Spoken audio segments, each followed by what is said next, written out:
I'm gonna show to you, my fellow Kachesers, kung ano ang masasabi ni Kuya Joros tungkol sa Bible. Let's watch this, my fellow Kachesers. Dadaanan ko lang to, mabilis lang naman. Informative lang muna yung sa akin eh. So, para lang to ulit sa mga una hindi naniniwala sa Bible. Okay? Yung Christianity, yung ano namin, naka-base kami dito sa Word of God. Well, it doesn't matter whatever we say if you don't believe our Bible. Okay? So, we will explain it to you guys as much as we can. So, ayun, let's try na lang. Una, there are different types of knowledge, okay, that are based but are not based on blind faith. Iba yung faith with evidence, iba yung blind faith. Kasi ito yung nabanggit ni Jobert kanina about sa mga apostles. Okay, example, historical knowledge is not based on repeated experiment but by eyewitness testimony. Ulitin ko, Bible cannot be scientifically proven ng kasi kailangan dun observation and experimentation eh. You study the Bible using historical knowledge. Okay? So Bible is based from eyewitness testimony. Okay. Bible is not just one book, okay? It is made up of 66 books, tama ba? Tama. 39 sa Old Testament, 27 sa New Testament. Bible written originally sa Hebrew, Greek, at Aramaic. Okay? Wala pang English nun. Di pa na-invento English nun. Para lang doon sa mga hindi pa nakakaano. Yung Old Testament is Hebrew, tapos Greek. Yung parang universal language nila that time sa New Testament na. Okay. But the Bible is based on 5,800 manuscripts or pieces of manuscripts dated from 2nd century to 10th century. Meaning, after the death of Christ, ito yung pinakaunang mga scripture. Ngayon, bibigyan ko kayong test. How do you test reading your Bible? Bigyan ko kayo example. Mark, Luke, Matthew, John. The Gospel. You can have your own study, pero this one, tutunan ko from Cliff. How do you read this the Bible? Meron 4 tests na pwede kayong gawin. Internal consistency. Okay? Number 1, internal consistency. Kung meron ba mga contradiction dito, kapag binasa ninyo yung Mark, Luke, Matthew, John. There are different perspectives but not contradiction. Lilinawin ko lang, if you read the Bible, Mark, Luke, Matthew, John, parang si Jobert, ako, at si King, may nakita kaming bata. Nakausap namin yung bata. Dinescribe ko yung bata sa asawa ko pag uwi. Nakita ko yung bata, naka-pink, mahaba yung buhok, matangos ilong. Hindi ko sasabihin lahat. May sinabi lang ako ilang parts. Si Jobert, kinwento sa asawa niya, may nakakwentuhan kaming bata, blue eyes, tapos ang ganda ng sapatos, tapos naka-backpack. Tapos si King, sasabihin, ay nakita namin kamukha ni Dora, the Explorer. Parang ganon. Different perspective, pero hindi contradicting. Okay? Yun yung para lang malinaw. Number 2, literary style. Example, yung gospel kasi historical narrative. The way it was written, parang newspaper siya. Panahon na ganitong oras, alas 4 ng hapon, sa dagat ng Jordan River, magkakasama si ganito, na nasa bangka. Gets nyo? Detailed sila. Hindi sila yung upon a time, from a faraway land, Atlantis in So, siya, detalyado. Third is archaeology. Yung reliable yung mga place. Bethlehem, yung, di ba yung mga Jordan River, lahat ng dinescribe sa Bible, may, sa archaeology, may kita na totoo na merong ganon. So, mababack upan sila ng ganon. Yun yung third. Yung fourth, yung manuscript evidence. Yun yung 5,800 manuscript na dated. Hindi yun yung mga original, pero yun yung copies, hindi contradicting ang Bible, yung mga manuscript na yun. Kasi, alam nyo ba na ang whole Bible has 63,779 cross references. Meaning, kapag binasa ninyo, konektado yan, 63,779. Kapag binasa ninyo. Written by 40 different men over 1,500 years in 3 different continents. Europe, Asia, Africa. So, hindi pwedeng aksidente, hindi kaya yun. Na mapagsama-sama mo yung ganon na sa span of 1,500 years, 14 na tao in different continents, yung cross-reference, nagtutugma. Isang team sila eh. Ngayon, ano pang difference ng Bible with other books, ng ibang religion? There are around 2,500 prophecies in the Bible. 2,000 doon na fulfill na. May mga 500 na lang na hindi pa na-fulfill. Yun yung pinaka-iisa sa importante. Yung prophecies kasi, hindi pwedeng, yan eh. Ang Bible, walang prophecy na hindi natupad. Yes. Everything came into pass. So, yun yung ng Bible. Ngayon, sige, tatapusin ko na lang kagad para may time pa si Robert sa si King. If you read the Bible kasi, meron parang 3 ways kasi yung pagbabasa nila ng Bible. Yung iba, literal. Yung yung iba, yung moral side. Nag-get sila yung moral side ng But the best way is, to read the Bible is yung spiritual. Guided ka ng Holy Spirit. Kasi there are different layers sa Bible na yan. At para siyang yung relationship mo kay God. If you read the Bible every time, laging meron ka madidiscover. Wow. Parang yung asawa mo, mas nakikilala mo siya. Ha? Naging Miss Universe ka pala dati? Parang gano'n na Ha? Pala tayo dun sa school? Nakita mo pala ako nung bata pa ako. Gets nyo? May gano'n na yung relationship mo eh. It doesn't matter if you don't fully understand everything. Ang importante lang the important thing is you know your identity in Christ. You know who the deity of Jesus Christ, who is God. Okay? And you have to know about the gospel, which is the good news, the salvation. So mamaya itatackle natin yung gospel kasi mamaya pa yung panghuli. So yun lang yung maano ko. I just gave you the information about the Bible. It's up to you how to turn it into a revelation.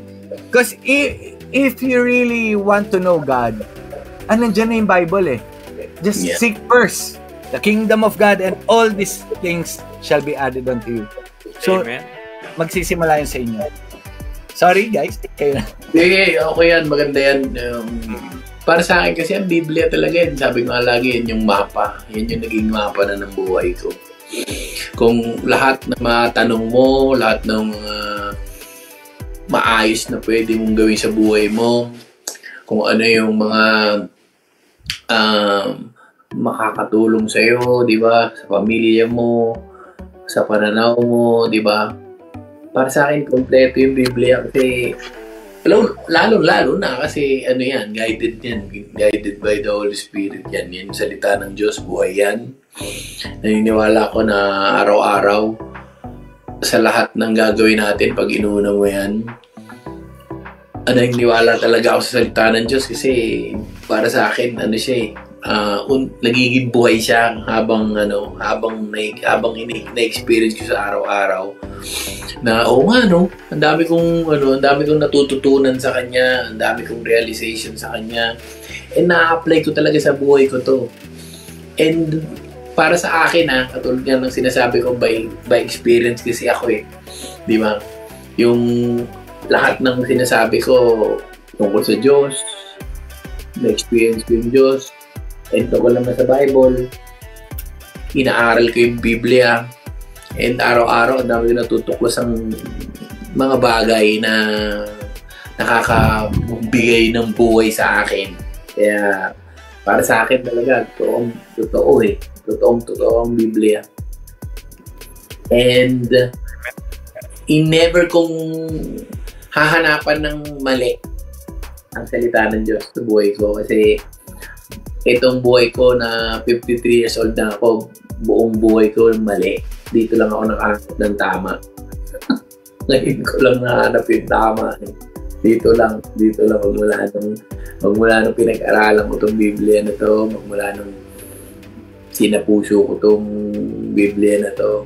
Hindi mo talaga ito maiintindihan, guys, pag hindi mo tinanggap yung sa puso mo yung nagsulat nito o yung nagbigay sa'yo dito, di ba? And para sa akin, yung sinasabi ko yung mga experiences ko kung paano sa Biblia, kung paano maririnig ang Panginoon, paano pakikinggan ng Panginoon sa Biblia. Kailangan talaga kung ano yung nababasa mo, yung naririnig mo ng mga sinasabi. Si Joros, may sinasabi sa tungkol sa paniniwala niya o sa mga nababasa niya o mga na-experience niya. Kailangan, di ba,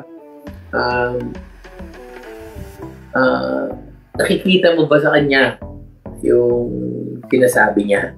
Di ba? Nakikita mo ba sa buhay niya yung pininiwalaan niya o yung mga binabasa niya? Doon mo rin mapapatunayan na totoo talaga yung salita ng Diyos. Kasi, di ba, nakikita mo dun sa mga nagpapalto at nagsasabi na, di ba, nung pinasa ko itong mga to, eto na yun ngayon, eto na yung nangyayari, eto na yung bunga, eto na yung tinatamasa, di ba? Pero paano mo maiintindihan ng Biblia, di ba? Paano pagiging totoo sa yan? Kailangan siguro talagang tanggapin mo yung Diyos Di ba? Para maging totoo talaga sa iyo yan. Di ba? Para mapakinggan mo talaga yung gumawa niyan Di ba? Kailangan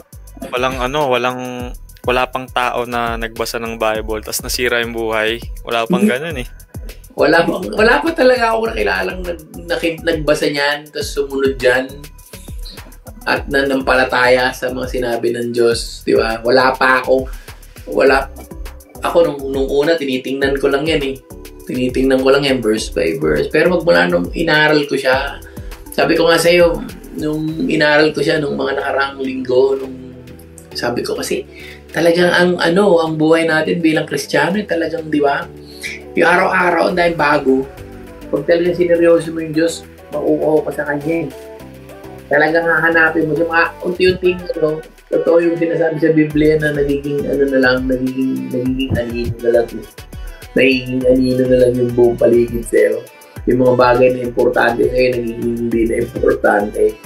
Mas nagiging importante na yung katotohanan na sinasabi ng Panginoon sa buhay mo. Di ba? Yun yung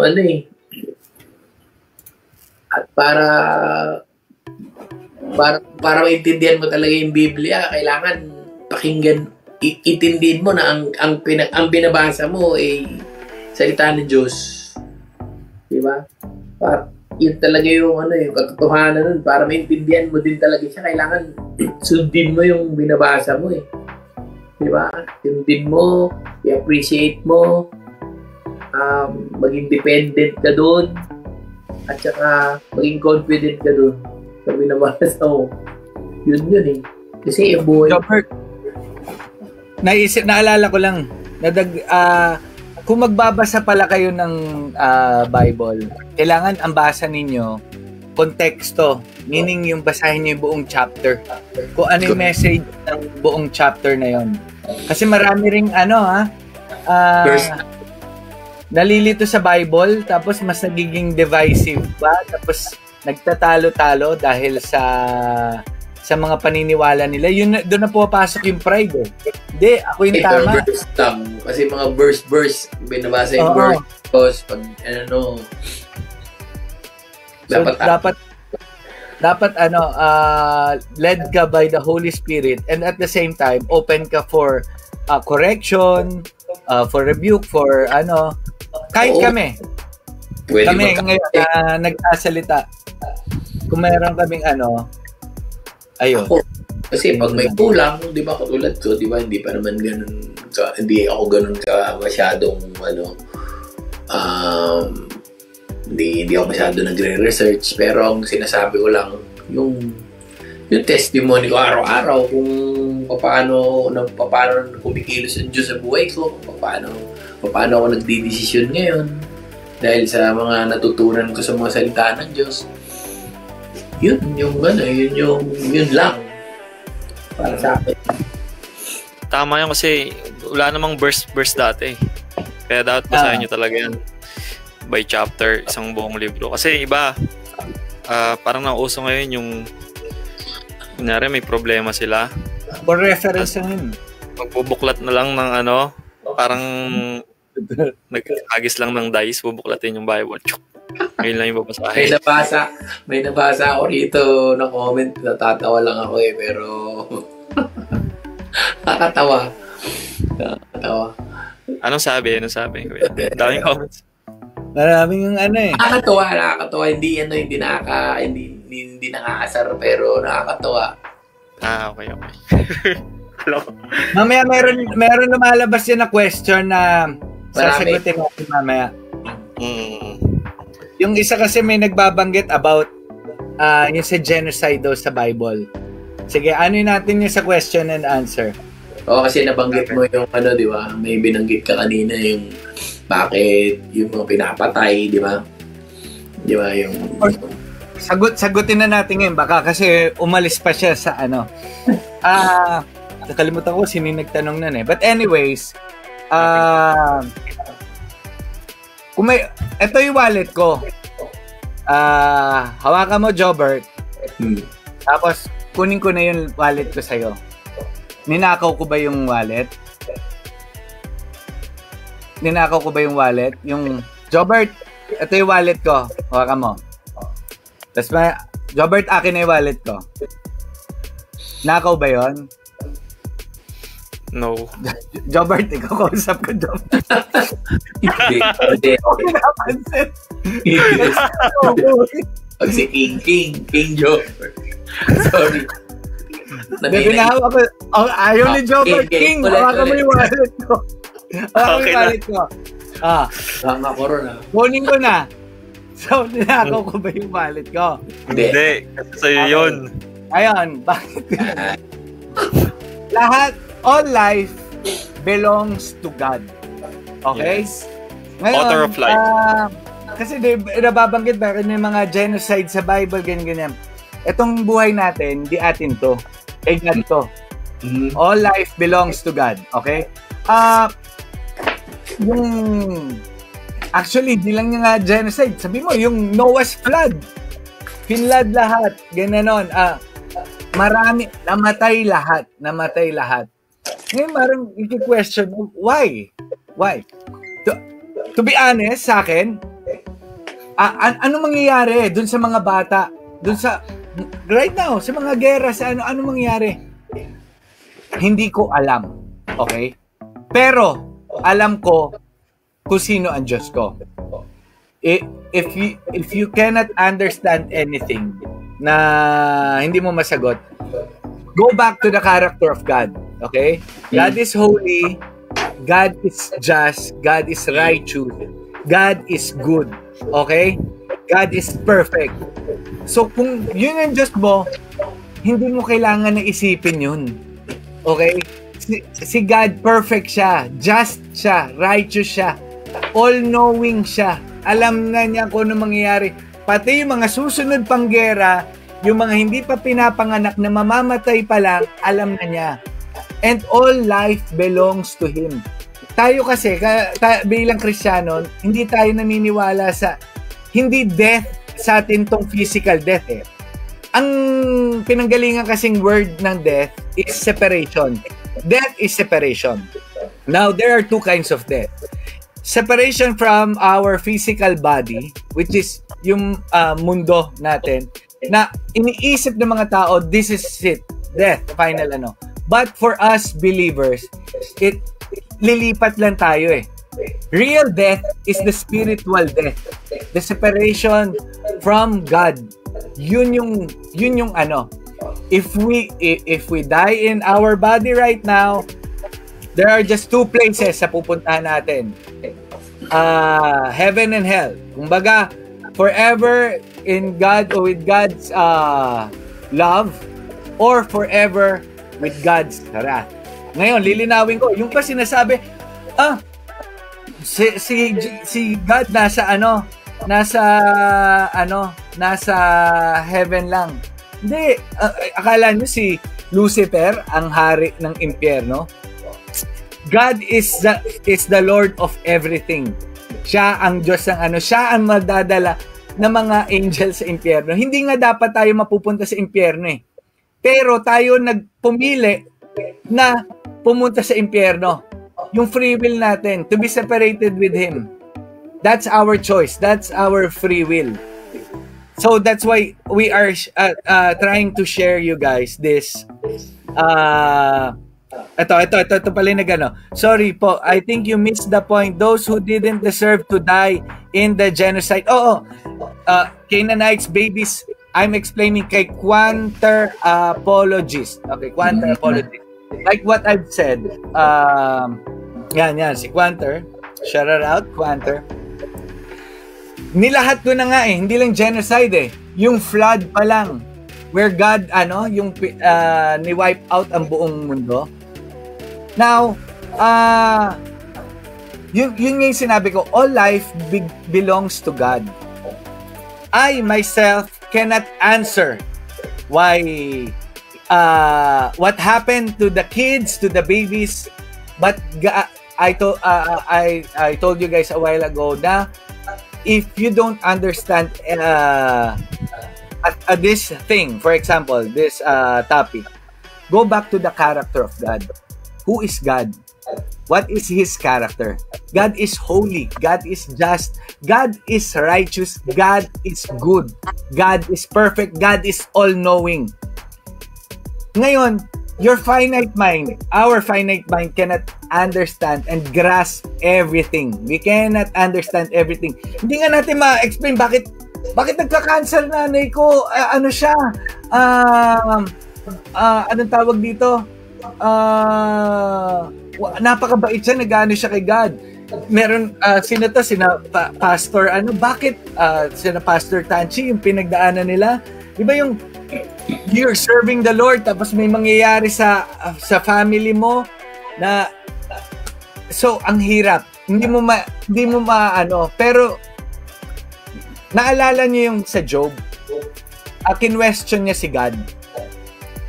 Pero ang sagot ni God kay Job, hindi ni God sinagot si Job. Bakit? Sinabi ni God,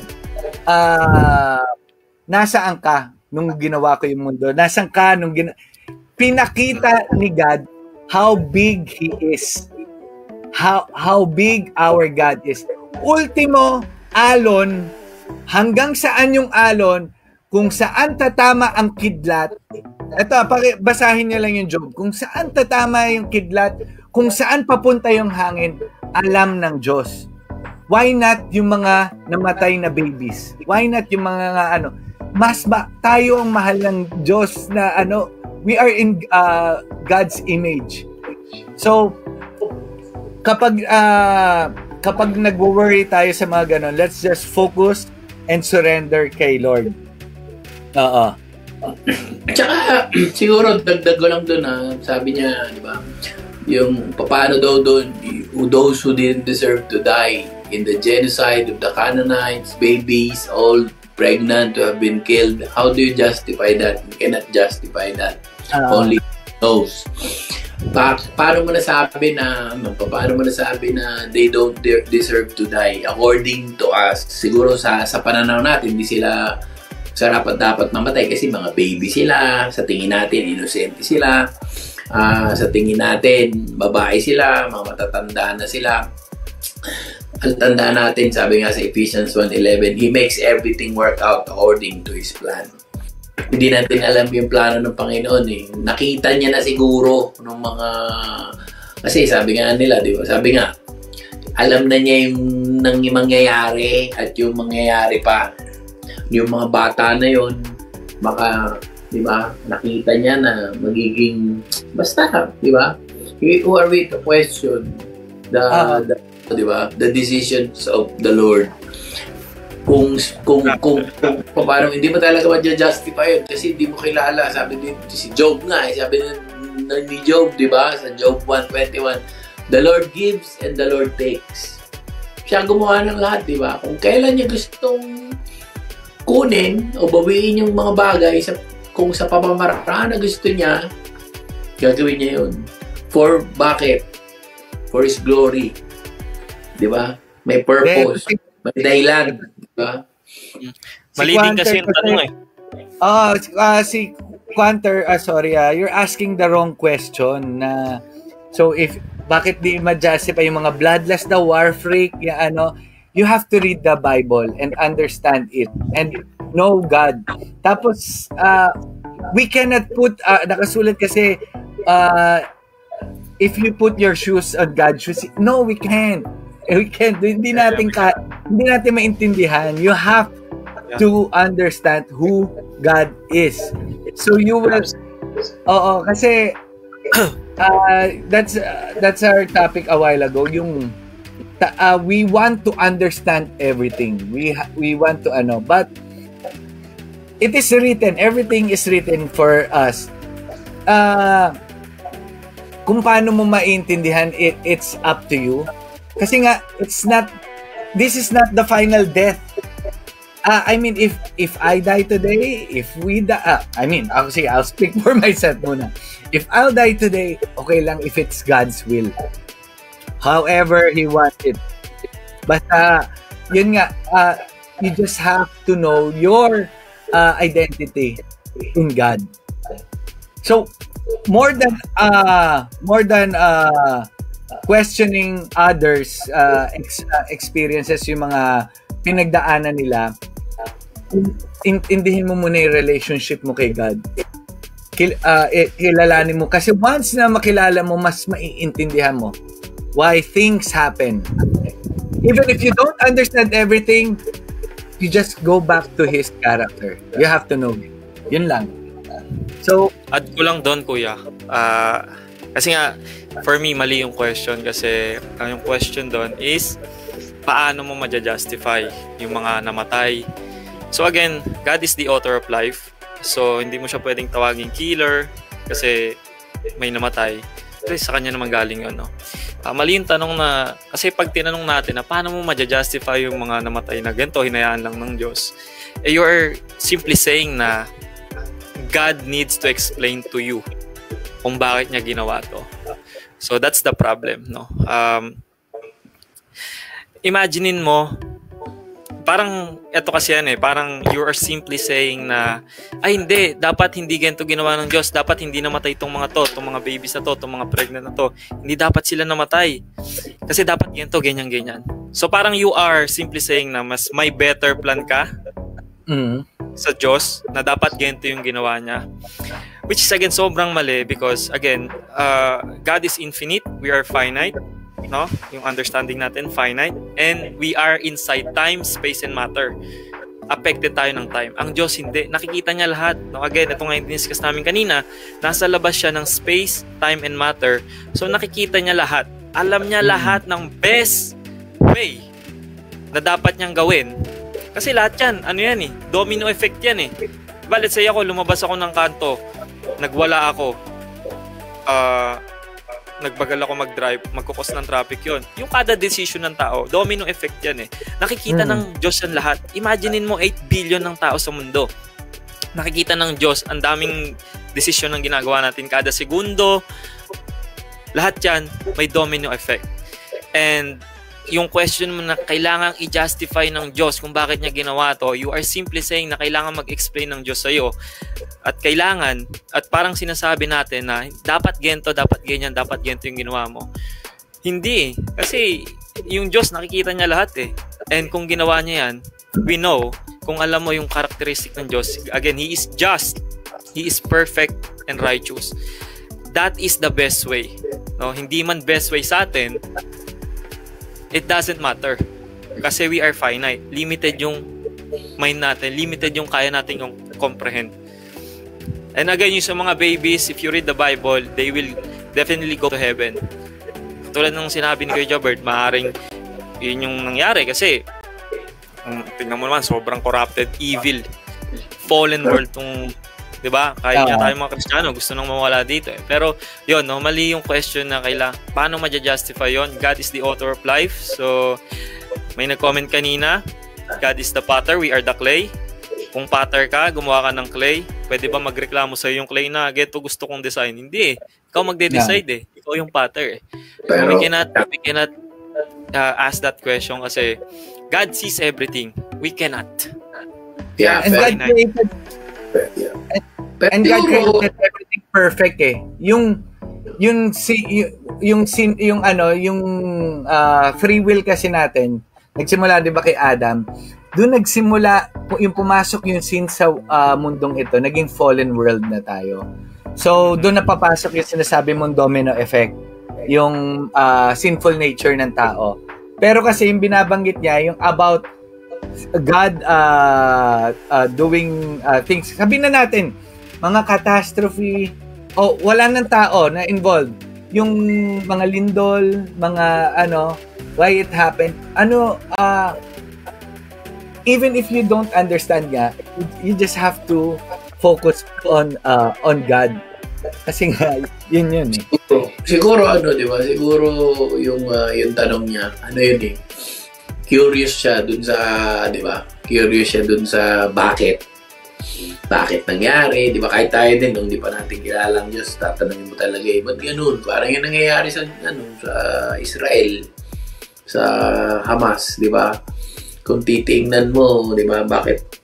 Ang dami namamatay na bata, ang daming, di ba, ang dami nadadamay sa gera, wala namang mga kasalanan niya mga yan, bakit nadadamay, ba't namamatay? Hindi natin alam lahat ng sagot Diba? Hindi natin lahat ng sagot. Kung doon nga lang, dito nga na tayo mismo, tao nagdidesisyon, hindi natin alam ang sagot Pero, di ba, yung tanong na gayon, normal talaga yan pagka dito sa mundo, bakit? Di ba? Bilang tao, siguro, para sa kanya, di ba, gusto niyang malaman kung ano yung ba't kailangan mangyari? Di ba? Ba't kailangan mangyari na kung sa point of view ng tao, kawawa talaga yung bata. Wala namang alam, di ba? Wala namang Pero, yun nga yung sinasabi natin na hindi natin pwedeng hindi natin pwedeng malaman kung ano yung pag-iisip ng Diyos, kung ano yung plano ng Diyos. And one way of siguro accepting na kaya nga siya Diyos. Di ba?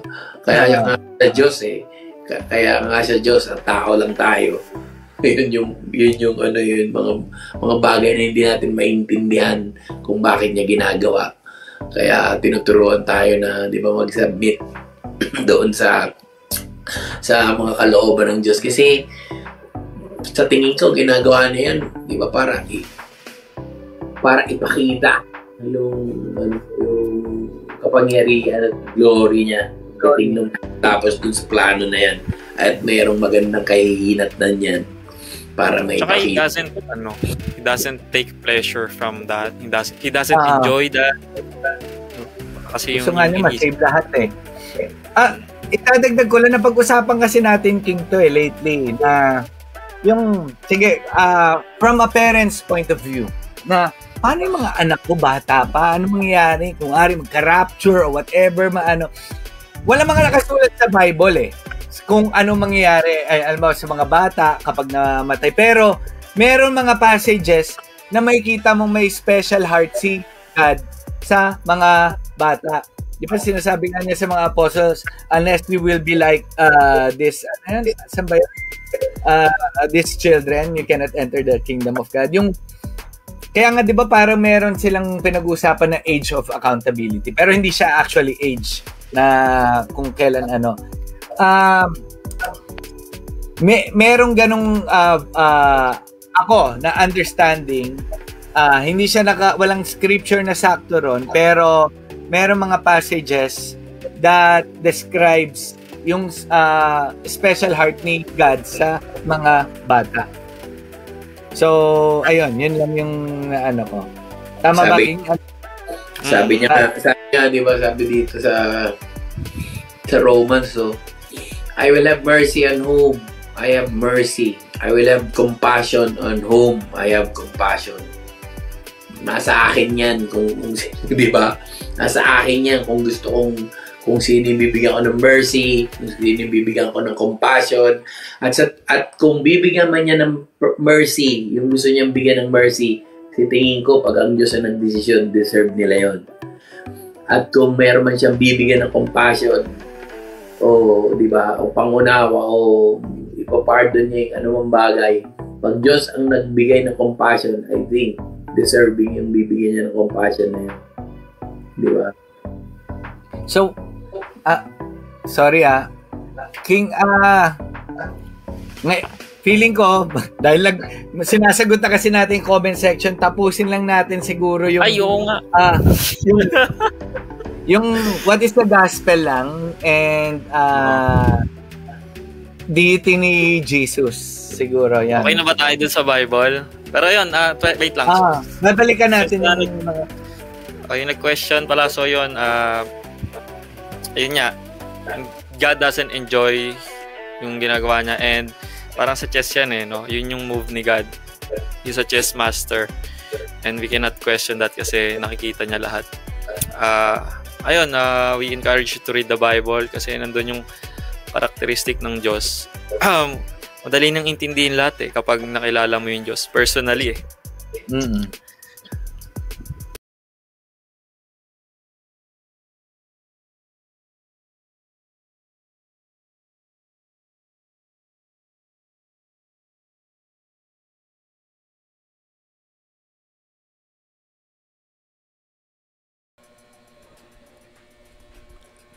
Ano pong masasabi niyo mga ka-chessers natin dyan?